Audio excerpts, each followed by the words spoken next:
presentation regarding Tourism Improvement District Program. Jessica Willey is here for the Tourism Council, as well as Tiffany Gallagher from Civitas.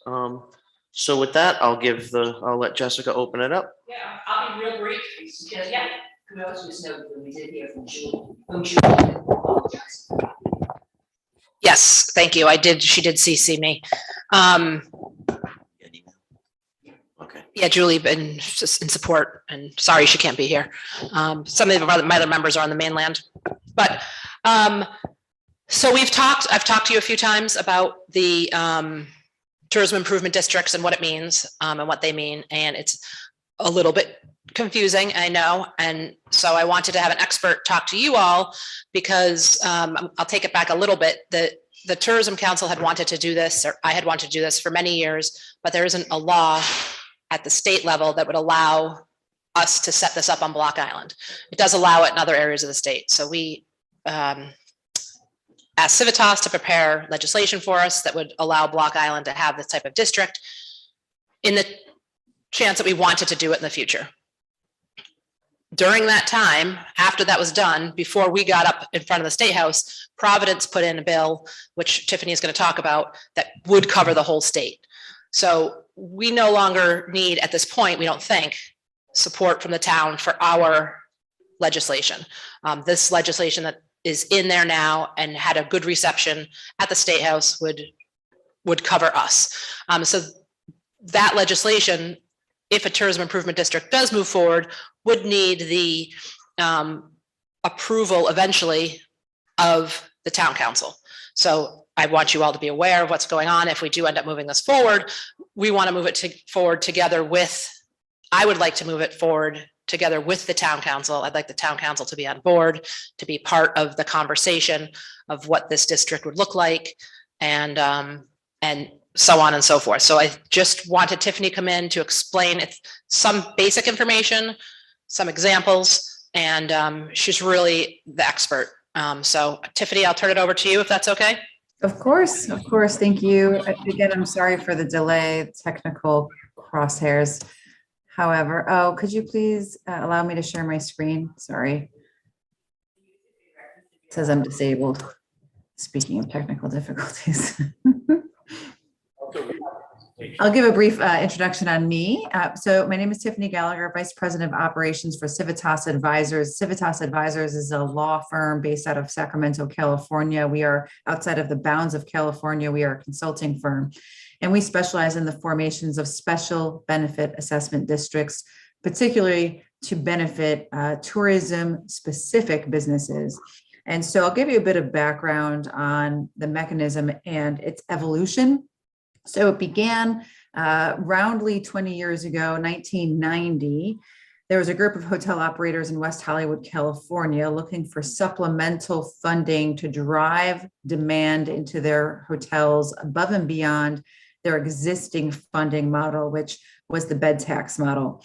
And so they identified the business improvement district model as a good model for funding their private efforts. And so they formed the very first TBID, a Tourism Business Improvement District. Essentially, that was the beginning of this concept. It's evolved a bit since then, and more specifically into a mechanism that's very particular to our businesses and how they operate. I'm going to share my screen now. I had the pleasure of visiting your beautiful island late last year for a brief presentation. I think there were some business owners and operators in the room. But since then, as Jessica mentioned, we've had some evolution of potential legal pathways in Rhode Island. So our firm in this concept really exists as a result of these two concepts: the funding sufficiency and stability of tourism, marketing and product development structures. And so what we found over the last 20 plus years is that the bed tax model, it has a lot of demands on it. And it has, especially since COVID-19, what we found is that the resources are just not adequate to sufficiently supply our destination marketing organizations with the funding that they need for their charge, for their goals, essentially. And so we've found that over the last 20 years, this particular model has grown more and more popular, but in the last 5 years in particular, in the last 24 months, it has really taken off. So I mentioned briefly what a TID is, evolution of the BID, with a couple of key differences. One being that we're not typically in a TID, we're not assessing all types of businesses within a geographic bound. So in a traditional bid, and in the state of Rhode Island, those are district management authorities. They're set up, I think they are allowable in Providence, Pawtucket, and Newport, where the business property owners of all kinds in a defined geography can essentially put a plan together, self-assess themselves a supplemental funding stream for services above and beyond what the city already provides. Typically in a bid, that's clean and safe services, cooperative marketing initiatives, things of that nature, security, and so forth. But a TID would not assess every single property within a bound. It only assesses those that would benefit from its programming. In 95% of the cases, most TIDs are lodging only, but we do have several examples of TIDs that are specific to retail and restaurants and lodging within a particular boundary. And I have some examples that I'm going to show you a little bit later on. Another key difference is in a bid, the assessment is on the parcel, and it is related to the benefit that the parcel receives. At a TID, the assessment is on the business, and it is particular to the benefit that the business would receive. And that is related typically by way of a transaction percentage or flat dollar amount per transaction. That is then passed on to the customer. So similar to bed tax, it's a line item on the receipt that the tourist essentially pays to the business. The business then remits it to the local government, and the local government remits it back to the district for expediting the plan that the district puts together. The evolution of tourism industry funding, which is changing and has really gained some steam in the last 5 to 10 years.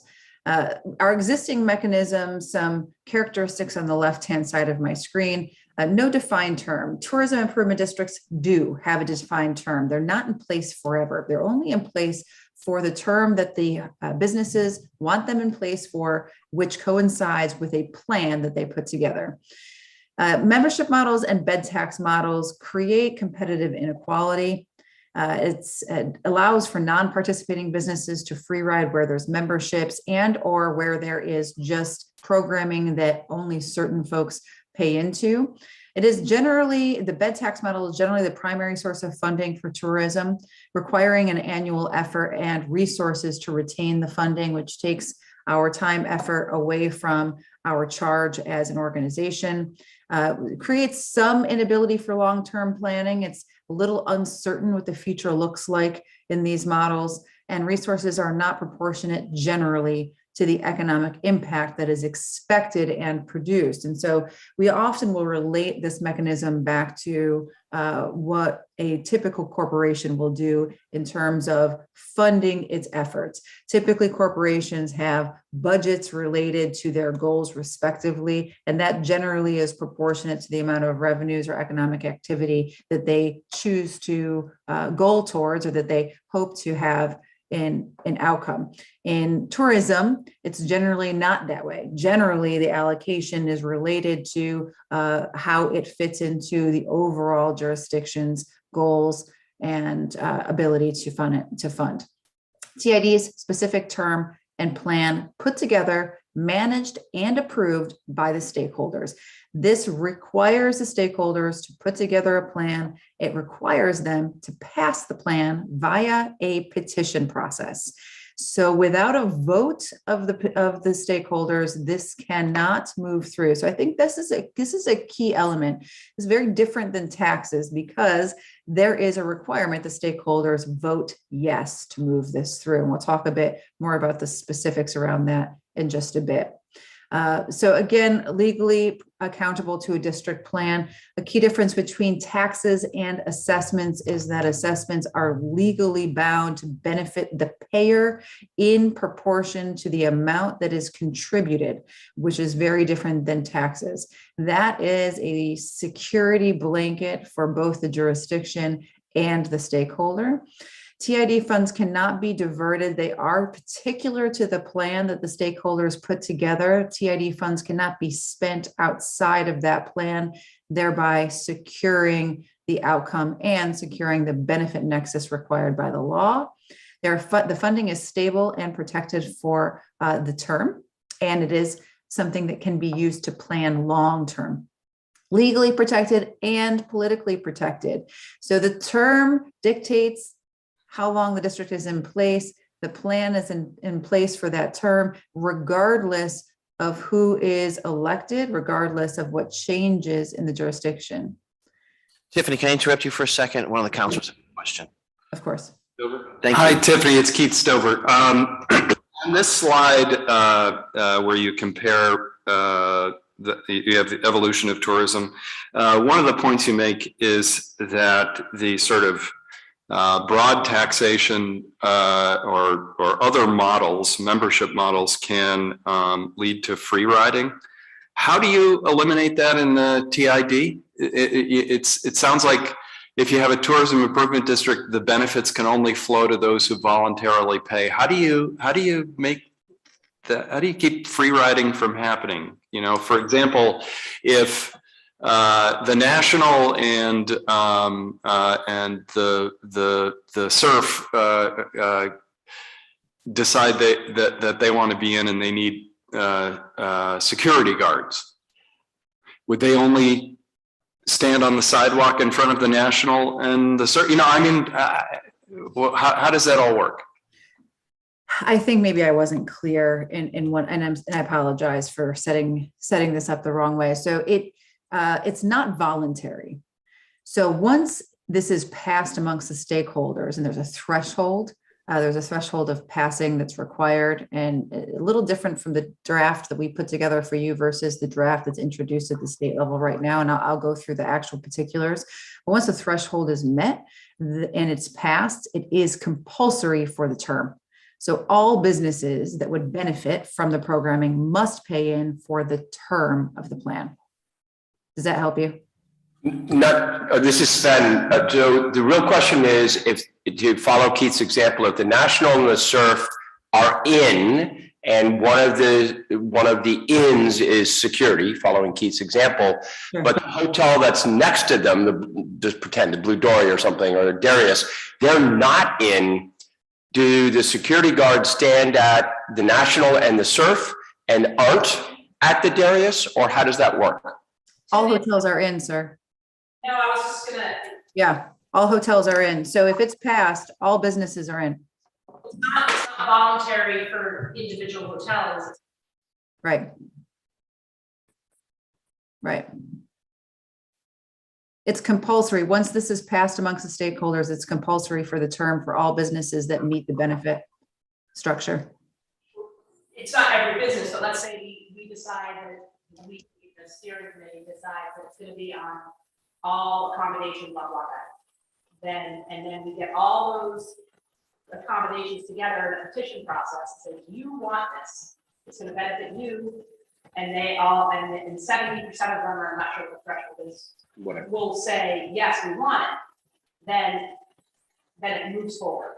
If you can't get to that 70% acceptance level, then it doesn't even move past setting up the district. But once your business is in against it, if you're one of 100 that's against it, you still would be required by law to collect that assessment. Because you will get. I have another question. This is Martha. I'm on the council. You said it's assessed against the business, not the property? Correct. Okay, well, the National is a really good example then. The National has how many businesses? Multiple. I mean, the National is a big hotel with lots of retail spaces that are rented out. Right. How does that even begin to be managed? So the programming in the term is specific to a defined business. So for example, if we put together a district that, we'll say for an example, by the way, this is not a proposal, that the proposal is that the district only benefits lodging businesses and it's proportionate to room revenue and room sales, then the lodging portion of that business would only be assessed. It happens all the time. By the way, most hotels have some food and beverage outlet, or they have some other space that they manage within. And so in most TIDs that are just lodging business only, the assessment is on the rooms only and no other portion of the business. So this is Sven again. Let me just make sure. So we have a small hotel, a big hotel. Of all the hotels, 70% pass it, or whatever the threshold to. Sure. So now it's in. And then you said it's assessed based on their revenue or room revenue. But does everybody have a vote? So how does it work between voting and allocation of dollars? Does that make sense? Because at the 70%, does a small hotel get the same vote as a big hotel?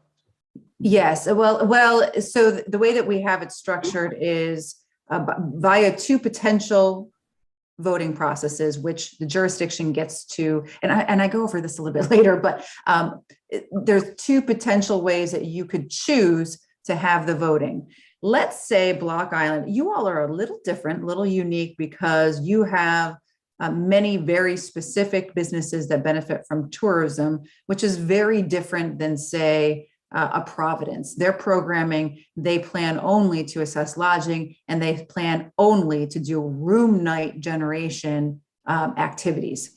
In your particular jurisdiction, you have a very different makeup, and you have a lot of businesses that receive benefit from tourism and also have burdens from tourism. And so the plan really dictates that, if that makes sense.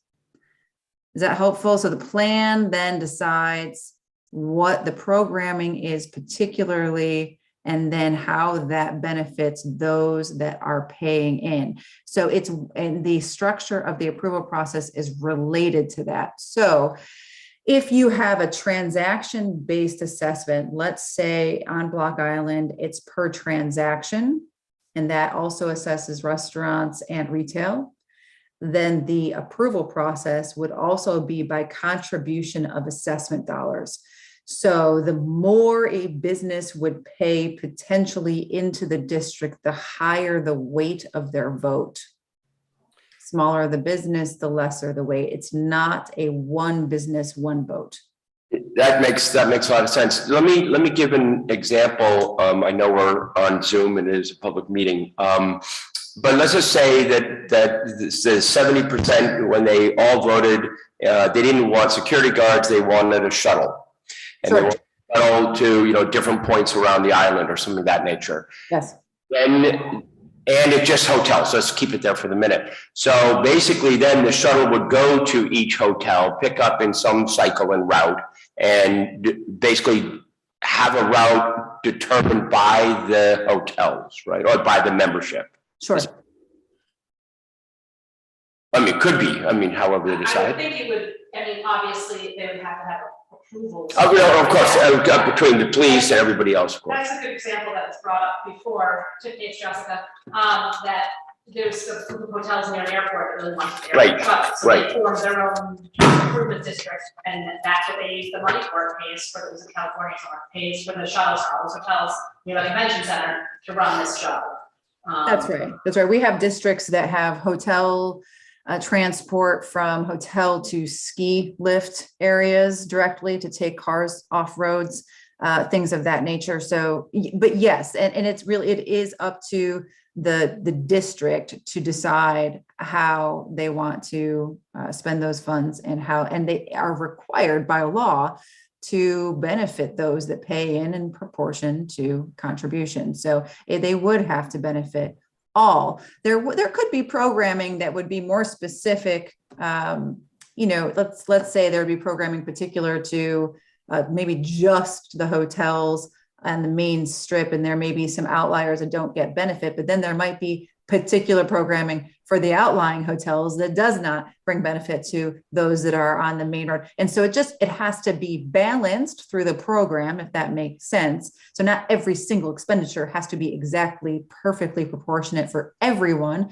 but the entire program must be balanced, if that makes sense. Thank you very much. My pleasure. My pleasure. Just one more point that I'd like to bring up about a difference between this mechanism and existing funding. So when these districts are put together, approved by the stakeholders, passed by the stakeholders, there's a plan that dictates the expenditures for the period of time it's in place for, let's call it 5 years.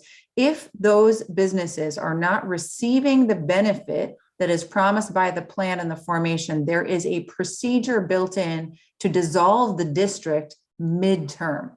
So they don't even have to live out the full term if it's not working. And that procedure, I think the way that it's written now is the same as it is to form the district. So if you are able to receive petitions of 60% or more, that's the state threshold, that would petition the jurisdiction to dissolve the district, the jurisdiction would then be obligated to dissolve the district and the assessment would cease to exist. If a district moves through the first full term, there is a requirement that the district be renewed via the same process it took to form the district. If the businesses decide that they do not want to renew the term, the assessment just simply goes away and the district ceases to exist. We do know that destinations that are well-resourced, have multiple forms of funding, have fared better in their crisis mitigation and their post financial crisis recovery efforts. We have data to support both from the Great Financial Crisis and the 9/11 crisis, that there's a direct relationship between moving quickly, being prepared, and having multiple forms of funding and destination recovery. This is a quote by Adam Sachs. He's the president of Tourism Economics. Tourism economics is really the world's most foremost voice on economics as it relates to our industry. And this is a quote from him. This was actually about 10 months after the pandemic began, when he's speaking about recovery and the mitigation of that, and that recovery is inevitable, and we will recover. Here is some data that we put together with his firm. We took a look at the top 100 destinations around the country, and 29 of those destinations have tourism improvement districts. 71 did not. We wanted to put some data behind the actual success of these districts. We do know that they're successful. We know that because they've been in place beginning, the first one, number one, beginning in 1990. And now we have almost 200 districts in 19 states, and they're renewed at a 98% renewal rate. So if they did not work, the stakeholders, of course, would not want them to continue. But we wanted to put some data behind that. So here are the 29 cities with TIDs, and we put them against 71 that did not. And when these are a couple of the results from that survey, but 2.1% enjoyed a lift in hotel room demand over the 71 cities that did not, and 4.5% lift in hotel room revenue. Here are some statistics. If you all choose to embark on this are some statistics that you can take a look at from a national perspective. This 193 is now 194 as of 2 weeks ago. Albuquerque, New Mexico forming theirs, but before that, Palmdale, California forming theirs. We now have 19 states that have these districts. About half of them using a gross room revenue percentage or a transaction percentage as the assessment methodology. That's a percentage of the sales. 44% using a fixed dollar amount. As an example, Newport, Rhode Island's tourism marketing district has been in place for 4 years. They use a flat dollar amount per hotel room transaction. On the low side, we have one hotel just raising $10,000 a year in the smallest district in the country. So they assess themselves just for their own purposes. On the high side, we have San Diego, California, raising $41 million every year. However, the vast majority of our districts are quite small, with under $1 million a year in collections. I'd like to just talk a moment about San Diego, not because San Diego is a relatable district, because it's not. It's obviously very different, but their story is I think, indicative of what these districts can do. They started in, I think around late 10 years ago with $8 million a year in collections. They now have $41 million a year in their TID collections. And primarily the reason why is because these districts are supplemental. They are above and beyond what the existing funding model is. The existing funding model finances our tourism organizations. And so the amount of money that's allocated to our DMOs today, and this is not just with you, this is across the country, that money has to serve many purposes, infrastructure, leases, staffing, technology, things of that nature. And so the amount of money that we actually invest out of that funding into tourism activities is very limited.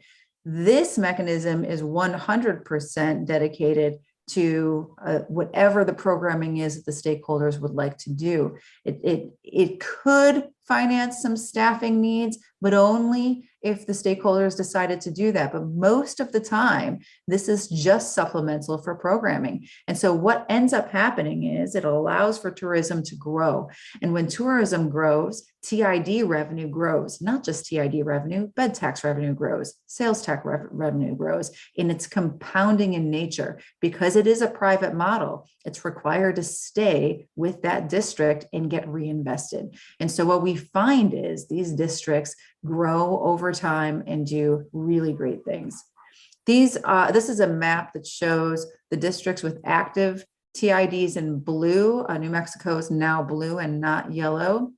And then the yellow states are those districts that are forming at this time or interested in forming. We have Virginia is gray because they have an active district law that was passed last year, but they do not have an actual established district just yet. So just as a reminder, the law that we have introduced, the State House in Rhode Island, is an enabling statute. Once it is passed, you have to follow the procedures called out in that law in order to attempt to form a district. So the passage of that law does not mean that there is imposition of a TID. It means that the stakeholders have permission to try to form a district, which ultimately would then have to be passed by you all at your local level.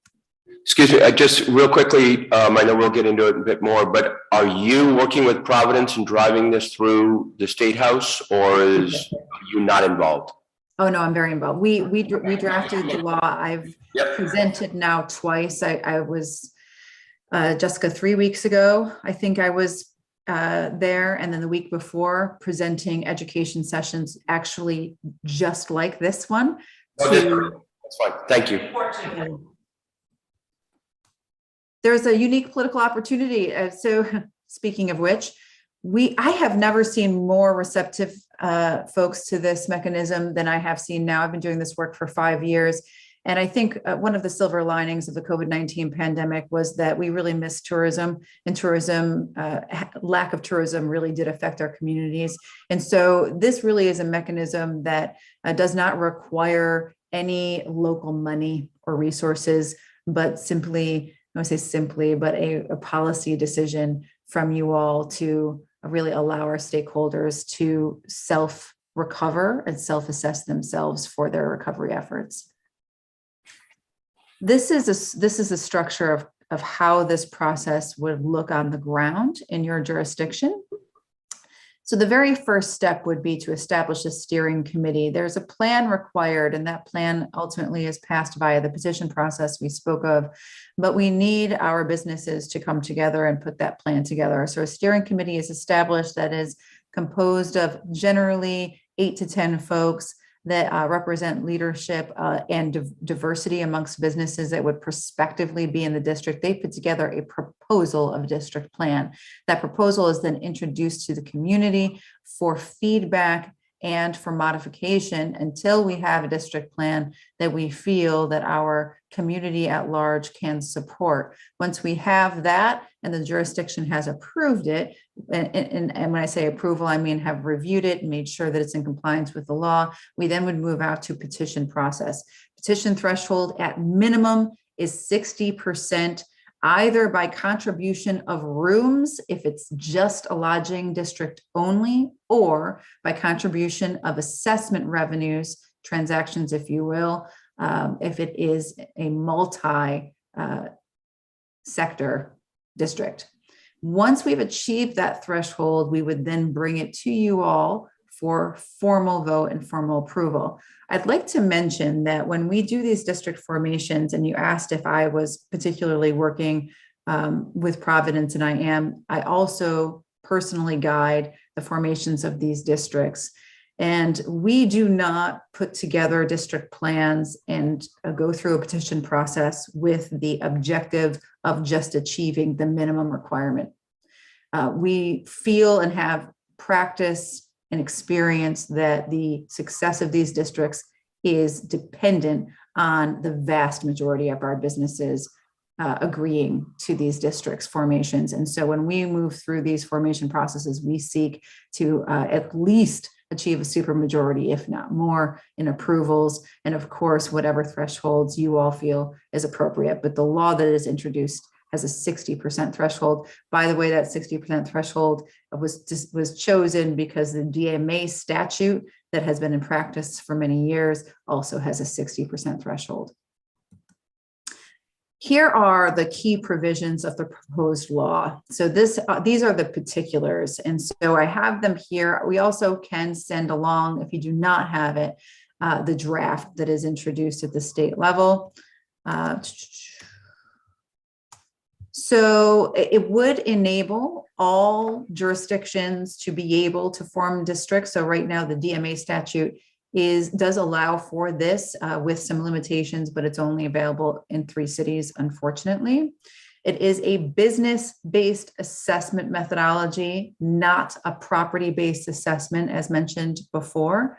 So levy can be based on a fixed amount, a rate per transaction, or a percentage of sales, or any combination thereof, as long as it confers benefit to the payer and the payers approve, payers being the businesses. Services, any activity or improvement provided for the purpose of conferring specific benefits upon the businesses which the assessment is charged. Baseline, the Tourism Improvement District is intended to provide supplemental funding and not supplant existing funding. And so this is a supplemental mechanism. Our businesses generally do not agree to forming a district that would essentially charge their customers more just to replace funding they already exist. We do allow for overlap. We do allow for multiple TIDs to be formed in a particular jurisdiction as long as the stakeholders approve, of course. In California, we have many examples of that. We have county-wide districts that then have maybe local city districts that are layered on top for their particular needs. Term, an initial term cap of 10 years on formation and a cap of 20 years upon renewal. Those are maximum terms. By the way, they can be anywhere underneath those as well, south of those. So you could have a 5-year district or a 7-year district, et cetera. Governance. There is a requirement that there is a particular governance structure set up with these districts, which is a committee or a board of directors. It is composed of business owners / operators. There are 2 ways that this could be accomplished. You can appoint an existing nonprofit to administer the district and then have a committee for the TID that lives underneath the board of that particular organization, or there can be a separate nonprofit established with a board of directors that could then contract with a service to execute their plan. We have examples of tourism improvement districts doing both of these throughout the country. Petition process, we talked about that, 62% or more of total rooms or 60% of total assessments proposed to be levied. So there is, in addition to the petition process, if we get to public hearing and final vote, there is another opportunity for protest. So if it gets through the process, there's a 30-day window post-formation where the stakeholders can protest. If 60% or more protest thereafter, the district cannot be formed. So there's several opportunities via public noticing, public hearing, and then post-formation protest procedure for the stakeholders to weigh in on this formation. The district may be amended post-formation So if there's an amendment required within the term, there's a procedure to do so. Renewal, we talked about that. If there's a renewal, it has to follow the same steps as you did for formation, and the ability to dissolve the district midterm. There's a procedure specifically called out for that as well, which is also a 60% threshold. Some case studies quickly for you, and then we can take questions. I wanted to give you some case studies that might look a little bit more particular to your particular destination. Mammoth Lakes Tourism Business Improvement District. Mammoth Lakes is in California, includes lodging, retail, restaurant, and ski resort businesses in their TBID. These businesses pay an assessment to fund programs to market the town of Mammoth Lakes as an outdoor destination. After only 13 months of formation, exceptional results were realized. The TOT collection, so that's their bed tax collection, set new records with an average increase of 24.4% over the previous year. Since its inception, the programs funded have created 340 million yearly in economic impact. Every dollar spent has generated 706 for the town budget compared to 482 generated prior to the TBID. North Lake Tahoe. North Lake Tahoe was just formed in July of 2021. This has two technical districts. First, all lodging within the Tahoe Basin, 2% on all lodging, on all transactions for lodging businesses only. District 2, lodging outside of the Tahoe Basin. And then we have a retail, restaurant, and recreation business divided into 3 tiers. Tier 1, businesses with 150,000 or more in annual gross revenue, 1% of their transactions. Tier 2, businesses with 50,000 but less than 150 in annual gross revenue is $250 a year flat. Tier 3, 50,000 or less is $50 a year. The TBID revenues are projected to raise around $6 million per year or $30 million over 5 years. Newport, Rhode Island, I felt like we definitely should call out Newport's district. They have a relatively small district in that their first district, I think, only was composed of 13 hotels. They then changed for their second term. So first term was 3 years, beginning in 2017. And they just renewed their district in June of last year for an additional 3 years. The DMA statute limits their district to 3-year terms. By the way, we do anticipate if this law is passed at the state level that they will convert to the new law, giving them a little bit more flexibility. However, they renewed their second district. They have a tiered assessment structure. The first district had a $1 per occupied room. This district for year 1 has a $1 per occupied room structure. Next year, $1.25. The following year, $1.50. They also lowered. They had only included hotels of 20 rooms or more in their district because of their programming. They lowered that number, and they now have, I think, 18 hotels versus 13 hotels in the bounds of the city of Newport in their district. They have a separate governance structure that manages this district, and here are some of their successes reported in the first term, the first 3 years. They raise about $350,000 a year for their district, and they have spent it accordingly, and they've had great success. We renewed the district via a petition process, and we had 100% of the district sign petitions in Newport. That concludes my presentation, and I'm available for any questions that you may have. Thank you, Tiffany. I do have one or two. Andre Boudreau here. I'm going to go back to your slide on North Lake Tahoe. Sure. The tier 1 business is the second column, about what the assessment is there. Because I was going to ask Jessica, what's the normal assessment that these districts are assessing on inns or, restaurants, whatever? What would that be currently? So 95% of districts are lodging only. And really the only reason why that is, just like with any concept, it evolves over time. It started with hotels and just kind of took off through hotels. And it wasn't until very recently that other industries started to say, well, hey, if they can do it, why can't we do it? We just formed last year the second wine marketing district in California. We're forming another one now. We've got a cannabis district forming. We have a ski district that has formed. Those are as of late. So these districts that encompass more than one classification of business are relatively new. So using the word normal assessment is I'm not exactly sure how to answer that. What I can say is for lodging businesses, the average assessment is $2 or 2% across the country. But I urge districts to identify their need first, identify what your potential budget should look like in order to mitigate whatever you're looking to mitigate in terms of your pains for your local industry and your local and your town, and then determine what does that look like in terms of an assessment, and then determine whether or not that will be acceptable within the marketplace. That's typically how we work through that structure. So I would say typically 2%, but sometimes it's more and sometimes it's less. Philadelphia was 0.75. That was their initial assessment rate. They've since doubled that, by the way. In terms of retail, restaurants, businesses, et cetera, this is very unique. This structure here, I would not call this normal. I do not think there is any other district in the country that looks like this. But it really could just be any structure that you think works. And of course, if the businesses think work for the programming and for the benefit fairly. Thank you. And how is that? You did mention how it was collected, but like, how would one business say, here's my check for the month or the year? Like, how is it proved to the subcommittee that that's actually the amount of money that they're sending in? You know what I mean? That they're paying their fair share. I do know. Yes. So kind of like bed tax, it's an honor system and then it's auditable. And so that's typically how it's done. So with bed taxes, it's remitted based on what the business reports as their income.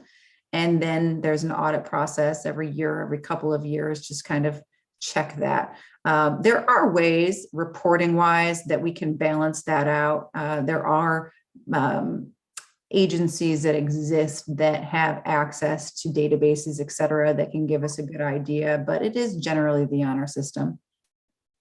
Thank you. Council, good?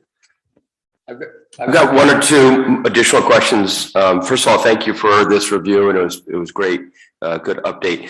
In Rhode Island, being very familiar with our state government, since they're sort of organizing this with Providence, is the state proposing to take any of this, or is it all going directly to that district? To the district, sir. So no, the state is not doing anything, not taking anything. Correct. Shock. Does the board agree to the programming? So let me just give an example here. Let's just pretend it's the hotels and restaurants for some reason. And some people want to do Caribbean music, and some people want to do a beautiful island. Some people want to do something. How is programming marketing, whatever you want to call it, determined by the board? That's question number one. And then question number two, can you give some examples where, and I know this is going to sound crazy, I'm not sure we necessarily want to market a lot more people coming to the island. We may want more services on the island. Right. So my question is, can you give, to the first point, some examples, and then another example of the shuttle bus that we talked about, things that aren't marketing and pulling people in, but rather making the experience more enjoyable and better? I think that's a great point. And I have to tell you, there's an evolution more towards the latter these days. It depends on the market, of course. And we just formed a district in Boston where marketing is first and foremost. But we do have destinations similar to yours. Newport Beach, California is one where they use the money to mitigate obvious. And Portland, Maine, we're forming a district in Portland, Maine. That's one of the primary concerns their city council has is, in the summertime, our residents can't eat at their restaurants because they're just overrun by tourists. The traffic is terrible, et cetera, et cetera. And so there is absolutely an over tourism mitigation effort in several of these districts. You could do it by transportation. Another really cool way you could set these districts up is you can set assessment structures based on seasonality. So you can increase assessment structures in high season and decrease them in low season. That's also a tactic you can do to kind of help mitigate some of that. But yes, so I am answering your question in reverse here. But yes, that is an option. And the programming can be anything as long as it confers benefits onto the payers. In terms of how those decisions are actually decided on, the district's plan that is passed outlines the focus and goals for the district and the authorized types of expenditures. The actual programming on the ground post-formation is something that's decided upon by the board of directors. Typically, the DMO is the professional in the space that would put together the plan, the particular financial / marketing plans / sustainable model, et cetera, and that would then be voted on by the TID board. In terms of the structure of the board, the law requires the majority of seats be held by owners operators, voting seats, if you will, but of course, there could be non-voting seats and other folks on the board to help guide that process. Thank you. And then my last question, and I appreciate all the comments back. And I don't mean this the wrong way, so please take it positively. What's in this for Civitas? We are the founder of the concept. So our president of our firm, this property attorney, wrote the very first enabling statute many, many years ago in California. We are the only comprehensive firm in the country that guides these processes. We are on retainer through the process of formation. And so we are paid to form the district. Once the district is formed, we exit. We do not take any money out of the district. There is no post percentages that get paid back to us. We are only paid for our services while the time that we're working, but we do get paid to work, of course. So that is what is in it for us. And payment generally for a small town like us, is that prorated on scale and size? How does that retainer work? So generally, it's funny, you would think that there would be less work in a small area, but sometimes that's not the case. Right. So I find, this is what I do for a living, I find that each jurisdiction requires just as much effort as the other. So we actually charge a retainer. And we are able to work with you based on your financial constraints, but generally what we find is the retainer is pretty similar by month. It's by month worked essentially for the time that we're engaged with you all.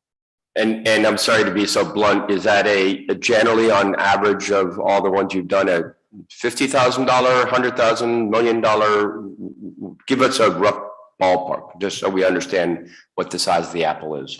Absolutely. So it ranges anywhere between $6,000 to $8,000 a month based on, and then it's just based on the time that we're engaged. Generally, these take 10 months to a year to form. Also, as an added bonus, you can repay the organization that pays the money for us out of the district fund. So any formation costs, administrative costs, renewal costs, post-formation, all of that, legal fees, insurance, et cetera, can be paid out of the district funds. So that generally is how that works. Thank you very, very much. We have that in our budget. We have a line item that if this does go forward, it would be in our budget, knowing that we'll get reimbursed from the district should it pass. One more question, Tiffany. And it's just a clarification in the middle of the roadmap to the TID Foundation. Mhm. Who decides the district plan? What are the stakeholders generally in there? The stakeholders, so generally there is 8 to 10 folks on a steering committee. They are representing diversity of business, size of business, interests of business, et cetera. Those folks guided by our firm and you and Jessica's organization go through the planning process. They ultimately decide the initial proposal out to the community. We bring it out to the community for their weigh-in, buy-in, edits, et cetera. And then we tweak that until we believe that we have the support of most of our businesses behind us. Thank you. Anybody else have any questions or comments? I only have one comment, and I just wanted to second something that Sven said, so it was clear that it wasn't just Sven. The one thing I wrote down was quote, tourism grows as a positive. And we may be an anomaly because of our location. The last couple of years, we had a lot of people come in here. and we had a lot of problems, and were we on CBS again this morning? Someone told me. Yeah. So that's twice? Oh, again? Somebody said we were on CBS this morning. Only once, okay. Well, never, once was enough, and I know the calls started coming in on this project. We're really, can't believe Jessica said to promote this as growing tourism, because she lives.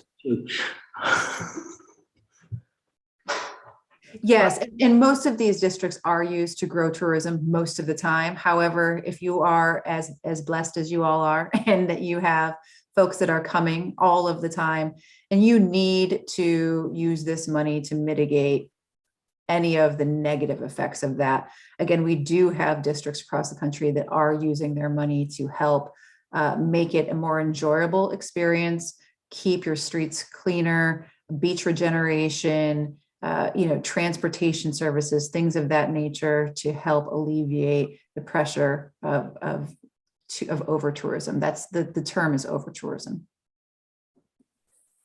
And that's still decided by all of that is still decided by the group involved in the TID though, right?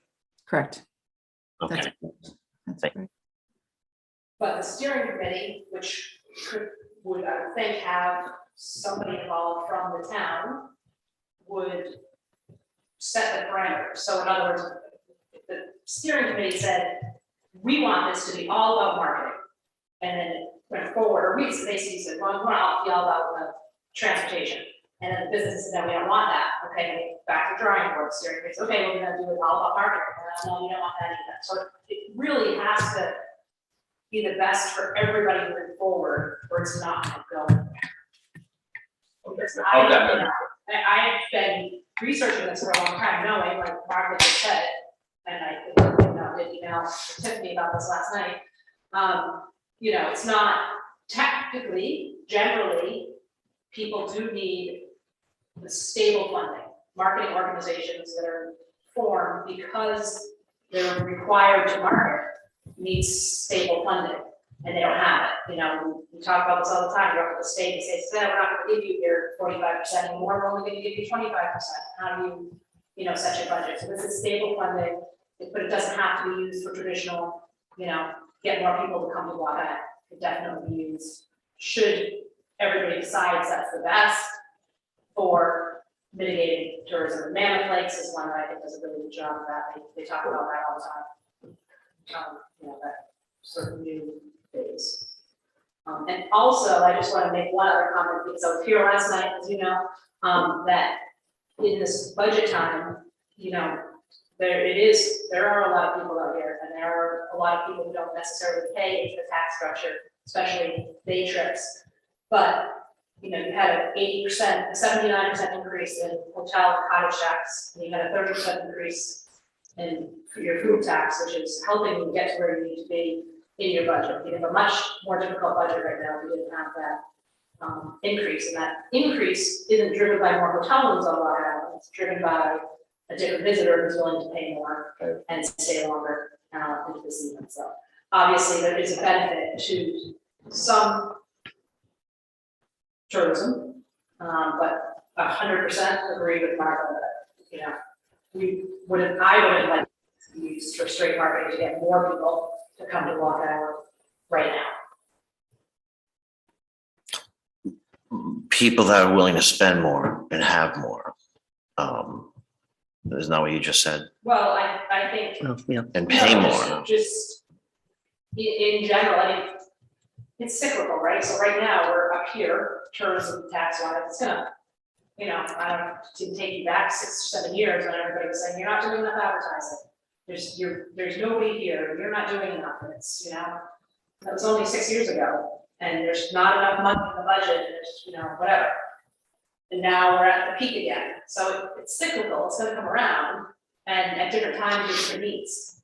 So I think my point is that tourism taxes do help drive the budget of the town, and without that, you need them some capacity. They happen to be really high right now, not only because of occupancy, but because of we're not building 100 more hotels. Newport can continue to build hotels all day long, theirs are gonna go up. Ours, the only way our hotel taxes are going up and our cottage taxes are going up is because the prices are going up, because it's a percentage of price, it's not necessarily occupancy. But without all those hotel rooms, we get day trippers who don't pay into the rate. We're good? We good? All right. Thank you, Tiffany. Thank you, Tiffany. Thank Much you. appreciated. My pleasure. All right. Have a good day. Thank you for having me. Motion to adjourn? Second. Second by Sven. All those in favor? Keith? Martha? I'm in favor? All right. Thank you. Good job. Thank